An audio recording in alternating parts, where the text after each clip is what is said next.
అండి, నమస్తే, welcome back. So ఇవాళ అయితే మంచి కలెక్షన్. యాక్చువల్లీ నిన్న లైవ్లో చాలా మంది బ్లాక్ లేదని అడిగారు కదా.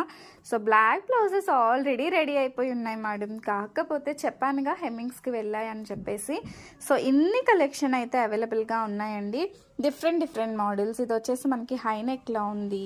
సో హై నెక్ వద్దు మీకు అని అనుకుంటే రౌండ్ నెక్స్లో కూడా ఉన్నాయన్నమాట. ఇవన్నీ మోస్ట్లీ ఎక్కువగా అయితే మనకి హై నెక్స్లో ఉన్నాయండి. సో ఇలా మీకు రౌండ్ నెక్స్లో కావాలి అన్నా కూడా అవైలబుల్గా ఉన్నాయండి. ఇవి front open. So high next అయితే బ్యాక్ ఓపెన్ అండి. సో ఇవి చూసారుగా, బ్యాక్ ఓపెన్, ఇలా పాట్ నెక్స్ వస్తాయి. మంచి డిఫరెంట్ కలెక్షన్ అండి. సో బ్లాక్లోనే కాస్త నావీ బ్లూ షేడ్ వస్తుంది అనమాట. సో ఇది బ్లాక్లోనే కొంచెం గ్రీన్ షేడ్ వస్తుంది. ఇలా డిఫరెంట్ ఉన్నాయి. సో స్టాక్ అయితే ఒక 10 పీసెస్ వరకు అవైలబుల్గా ఉన్నాయి. 10 or 12 ఉన్నాయండి. కావాలి అనుకునే వాళ్ళు వాట్సాప్ చేయండి, క్లియర్ ఫొటోస్ షేర్ చేస్తాను. Thank you. అండ్